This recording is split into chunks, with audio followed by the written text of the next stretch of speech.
जय Jagannath. Hello friends, welcome to my channel. आज ये वीडियो रे हमें +3 फर्स्ट सेमिस्टर एईसी ओडिया रो यूनिट 4 रो हमें सिलेक्शन लॉन्ग क्वेश्चन एटी दुईटी सिलेक्शन लॉन्ग क्वेश्चन डिस्कशन करबा।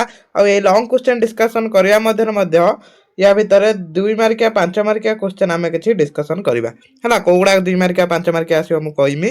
तो हमें प्रथम पढिबा पत्र लिखन रो आवश्यकता, तापर क्वेश्चन हमर रहउची पत्र लिखन रो प्रकार भेद बा विभिन्न प्रकार पत्र। तो सेटा देखि दुई टिके तापर आम पढ़ा जो पत्र लिखन विविध प्रकार माने विभिन्न प्रकार पत्र विषय ये पढ़ा। जमीक ये देखु व्यक्तिगत पत्र ये सब 2 मार्किया आसे। व्यक्तिगत पत्र कौन, आवेदन पत्र कौन, व्यावसायिक पत्र कौन, 3 मार्किया 5 मार्किया सरकारी पत्र कौन, ये सब आम डिस्कसन करवा है।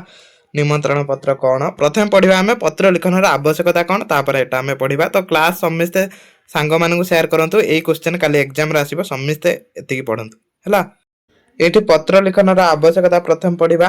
तो यहीटा जो अच्छी यहीटा आपण पत्र विभिन्न प्रकार पत्र विषय पढ़ने यहाँ इंट्रो पार्टा यहाँ लिखे। आ पत्र लिखन आवश्यकता पढ़ी ने भी यहाँ इंट्रो पार्ट लिखे। तो के क्लास टी को मिस करंतुनी, सब क्वेश्चन ये आसीबो। पत्र लिखन मानव संप्रेषण एक प्राचीन और सांस्कृतिकमय माध्यम। आज आधुनिक जुगरे फोन, इमेल और सोशल मीडिया थिले मध्य पत्र लिखनर गुरुत्व कमी जाइनी। पत्र माध्यम आम निजर भावना, अनुभूति, आवेदन, अभियोग, सूचना को संगठित और शिष्ट भाव में प्रकाश करूँ। यही कारण पत्र लिखन शिक्षा, प्रशासन, व्यवसाय और व्यक्तिगत जीवन में अत्यंत आवश्यकता। नहीं पत्र लिखनटा कौन मन रखिए। पत्र लिखन कौन ना, पत्र लिखन हूँ गोटे जोगाजोगर माध्यम। आम साधारणतः कौन बुझुंट ना, पत्र लिखन हूँ गोटे जोगाजोगर माध्यम जहाद्वारा आम निजर भावना, अनुभूति, आवेदन, अभियोग, सूचना को संगठित और शिष्ट भाव में प्रकाश करूँ। आम अन्य जन सांगरे कौन करती पत्र माध्यम आम जोगाजोग कर। जमीक आगुरी तो पत्र लिखा होता है, प्रायतः सांग मान पाखक भाई मान पाखक पत्र लिखा होनी कहीं मोबाइल फोन बाहर जोटा धर फोन, इमेल आ सोशल मीडिया ये सब समस्ते व्यवहार कर। तो से पत्र लिखुना। तो आगुरी एबे मध्य कौन होची ना, ये सब social media, mobile phone, email व्यवहार हेले मध्य ए पत्र लेखनर गुरुत्वटा कमी ना। सीना आम सांग मान पाखक पत्र न लिखुंट किंतु विभिन्न प्रकार पत्र लिखा होची एबे मध्य। तो से जत आम पढ़ा पत्र विभिन्न प्रकार पत्र बा पत्र लिखन जो प्रकार भेद सेटा आपण बुझीपारे। तो क्लास को कई मिस करंतुनी। प्रथम एति कथा जानतु ना, यहाँ हूँ बहु प्राचीन कालरू पत्र लिखनटा आमर चली आसी। पत्र माध्यम आम आमर निज भावना, अनुभूति, आवेदन, अभियोग ये सब संगठित आ शिष्ट भाव में प्रकाश करूँ है। तो आम जाना प्रथमे पत्र लिखनर आवश्यकता कौन रही। वर्तमान आमर पत्र लिखनर आवश्यकता कौन रही। प्रथम आवश्यकता कौन, पत्र लिखन भाव व्यक्तिकरण एक सफल माध्यम।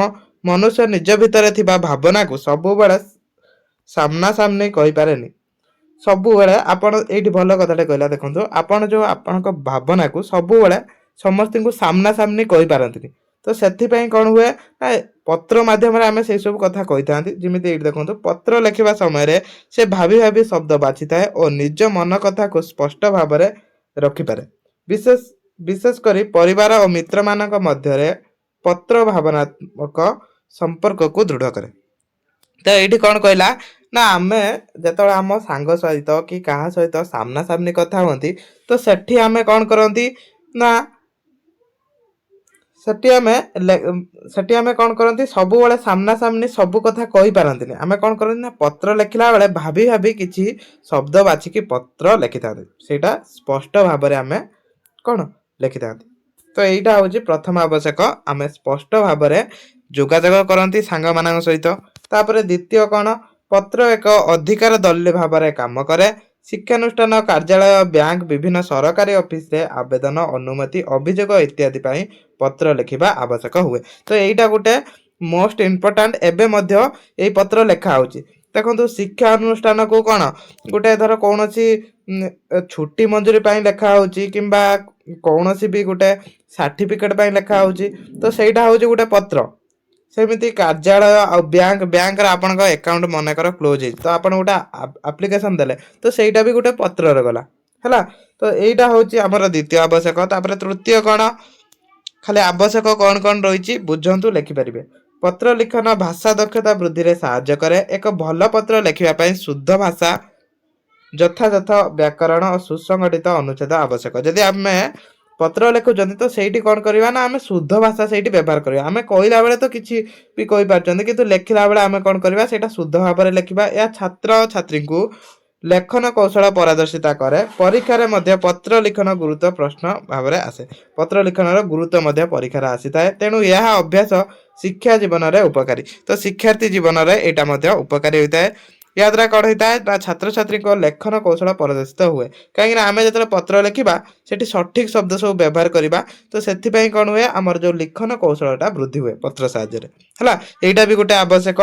तापर चतुर्थ कौन रोचे पत्र लिखन शिष्टाचार और संस्कृतिर प्रतीक। पत्र रे आम सम्मान सूचक शब्द व्यवहार करते आम पत्रटे लिखुं जो सम्मान सहित आम शब्द व्यवहार करती जमीक श्रीमान महाशय आदरणीय है सान मानक आम आदरणीय लिखती महाशय भी लिखती तो से सब कौन आम पत्र लिखि था। तो ये द्वारा आमर कौन हुए आम शिष्टाचार बुद्धि हुए आम संस्कृतिर प्रतीक यहाँ साजी थाए। यह आमर संस्कार और शिष्टता को प्रकाश करे। एपरी अभ्यास आमको सुसभ्य नागरिक भाव में गढ़ी तोले। जब आम प्रत्येक दिन पत्र लिखुं ये सम्मान देकी पत्र लिखुं तो आमर कौन तापर भी आम सामना सामनी ये सम्मान सहित कथा कहवा है कहीं अभ्यास हो जाना सेटा गोटे आवश्यक आमर शिष्टाचार और संस्कृतिर प्रतीक। तापर पंचम आवश्यक ये किसी भी आवश्यक लिखे तो मुझे ये 5टा लिखी बोली आप 5टा लिखे सीमित नुहे आपड़ भी जानते 10टी लिखिपारे से भाया कि नहीं 10टी भी लिखत। व्यावसायिक क्षेत्र में पत्र लिखन भूमिका अत्यंत गुरुत्वपूर्ण। ऑर्डर पत्र अनुसंधान पत्र अभियोग पत्र नियुक्ति पत्र इत्यादि माध्यम व्यवसाय कार्य परिचालना हुए। तो यही सब ऑर्डर पत्र धर कौन बिजनेस ऑर्डर नि तो सेटा गोटे पत्र माध्यम अनुसंधान पत्र कौन कथा को अनुसंधान गोटे अभियोग कर तो सब कौन पत्र माध्यम तो यहाँ खाली बुझे कि गोटे आप्लिकेसन जमी बैंक आम गोटे कौन पत्र दौन अकाउंट क्लोज हो कहे ना से पत्र नुहे तो आप्लिकेसन तो सेटा भी गोटे पत्र जाऊँगा। सठिक और स्पष्ट पत्र व्यवसाय भल संपर्क और भरोसा सृष्टि करे। जब पत्र आप ठीक लिखुं आम जोगाजोग ठीक कर तो आमर कौन हम व्यवसाय भल संपर्क रहा। आधुनिक जुगर इमेल और ऑनलाइन संजोग बढ़िले पत्र लिखन मूल्य अविकल रही। डिजिटल पत्र पारंपरिक पत्र एक रूप एवं डिजिटल माध्यम भी पत्र लिखन होउची जोटा कि इमेल माध्यम पठा होती संवाद विषय वस्तु और उपहार मान थाए। तेणु पत्र लिखन मूल नीति सदा प्रासंगिक। शेषर कहवा गले पत्र लिखन मात्र एक लेखन कौशल नुहे बरं यह एक जीवनर जोड़ा दक्षता। यह आमर संयम संगठन और स्पष्टता पाठ पढ़ाए। आज छात्र छात्री मैंने पत्र लिखन अभ्यास कले भविष्य से व्यक्तिगत और पेशाजीवी सफल हेबे। तेणु पत्र लिखन आवश्यक। जदि आम एबेठू पत्र लिखन अभ्यास करें पत्र लिखि पारुचंदी तो कौन हम आमर पेशा जीवन में आम सफल हाँ कहीं आगू आम बिजनेस विभिन्न भी पत्र लिखा इमेल कराऊँ। देखिए जो मैंने बड़ बड़ यूट्यूबर अच्छा कौन कराए इमेल कराए तो सेठी कौन जो मैंने भी प्रोडक्टर रुहति जो मैंने उत्पादन और जो एडवर्टाइज करने चाहती से माने गोटे गोटे पेशाजीवी से माने कौन करती इमेल करती है बा पत्र लिखती। एबे एबे इमेल होची आगुरु कौन आगुरु पत्र लिखन होता एबे इमेल माध्यम भी पत्र पठाऊँगी से हीपरि पत्र लिखन आवश्यकता सदा अभिछन्न गुरुत्वपूर्ण।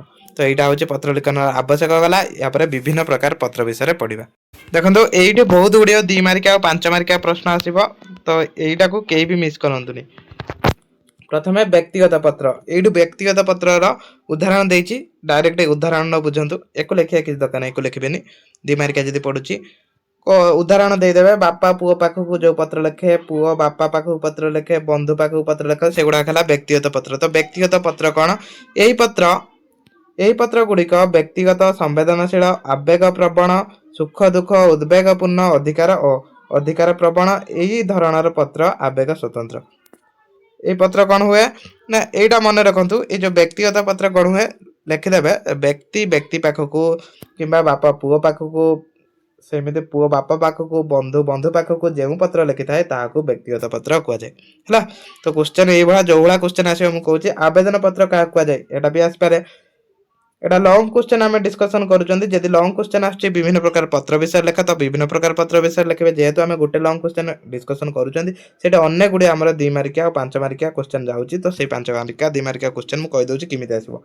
आवेदन पत्र कौन आवेदन पत्र गुड़िक अनुष्ठानिक विविध कार्य साधन उद्देश्य चारिथक आवेदन पत्र रचना कराए। ये आवेदन पत्रटा कौन प्रकृत में देखो ये बेसरकारी सरकारी अर्ध सरकारी अर्ध बेसरकारी संस्था उच्च पदस्थ कर्मचारी मानक आवेदन पत्र रचना कराए। यही धरण पत्र लिखन भाषा और शैली स्वतंत्र निज चाहिदा प्राप्य व्यक्तिगत आपत्ति अभियोग और सुविधा असुविधा को नजर रखी आवेदन पत्र रचना कराए।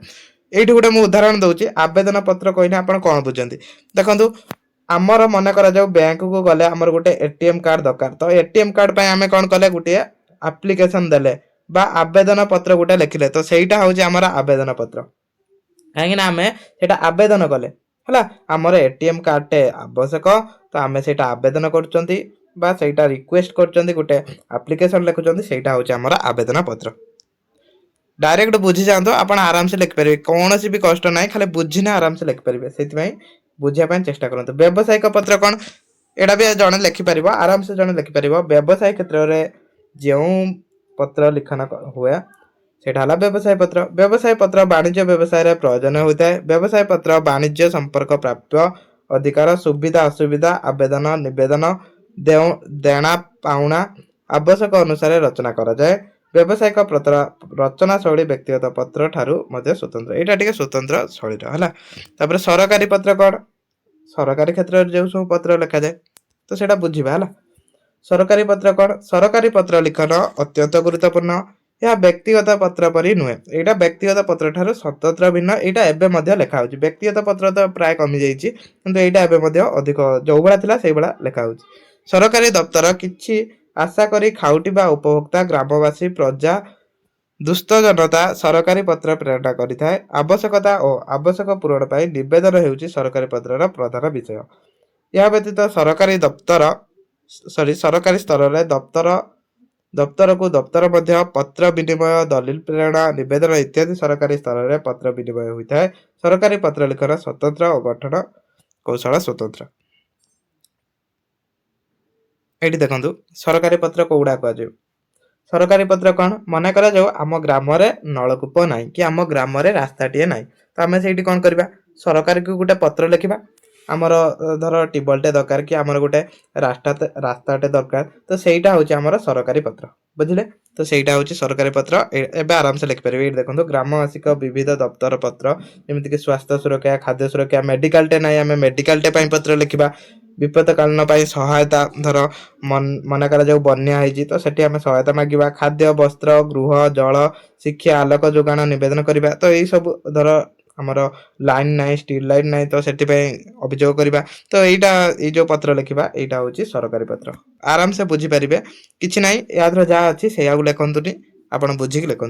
निमंत्रण पत्र कौन ये उदाहरण देखु एटा आपण समस्त बुझिपारे। निमंत्रण पत्र कौन विवाह उत्सव निमंत्रण मन कर सांग सॉरी सांग नुहे आपण भाई धर बाहागर हो कि आपण भौन बाहागर हो तो सही आप कौन कर निमंत्रण पत्र बनाऊँ तो सही आप सांग को निमंत्रण कर सांग आपन को निमंत्रण कर तो सहीटा हूँ निमंत्रण पत्र।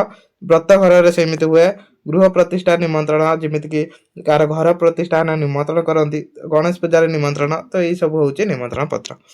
तापर ऋणपत्र और चुक्तिपत्र कौन ऋणपत्र सामाजिक जीवन में विविध चुक्तिनामा कराए अभिव मनीष तार समस्या को समाधान करने आवश्यक पड़ुवा से ऋण करता और चुक्तिपत्र करता है। जमी ऋण धर आप बैंक ऋण आनले से गोटे पत्र से कौन ऋण कर प्रूफ रही दस्खत देते विभिन्न केते ऋण कराला तार इंटरेस्ट केते सॉरी केते सुझे तो से सब विषय सब लिखाई तो सहीटा हूँ ऋण आ चुक्तिपत्र है। तापर संपादक को पत्र एटा लास्ट संपादक को पत्र यहाँ बेसी पढ़ेनी यहाँ पढ़ी थे लंग क्वेश्चन ये सब पॉइंट कर लिखे विभिन्न प्रकार पत्र जदि आसूची विभिन्न संवाद पत्र संपादक को विविध समस्या संपर्क में पत्र लिखा जाता है। एति सबू आसुवा दर्शाई गठनमूलक निवेदन कराए स्वास्थ्य गमनागमन रास्ताघाट मरामरी प्रयोजनीय सॉरी पानीय जल परिवेश सुरक्षा आदि संपर्क में संपादक को पत्र लिखन कर तो सहीटा हूँ संपादक को जो पत्र लिखा होता है सहीटा संपादकीय पत्र। तो ये को आउ भी जी पत्र लिखन उपर जहाँ भी क्वेश्चन आसो तो यूँ आसो कहीं आम सब प्रकार पत्र पढ़ीदे सहित आम पत्र लिखन आवश्यकता पढ़ीदे। तो क्वेश्चन जहाँ भी आसो यूँ आसो पत्र लिखन गुरुत्व पड़ने जोटा आवश्यक आम क्लास कर लिखे। तो क्लास टी ये रखुच्छे आशा कर समस्त हेल्पफुल होती तो समस्त लाइक कमेंट निहती करेंगे। जय जगन्नाथ।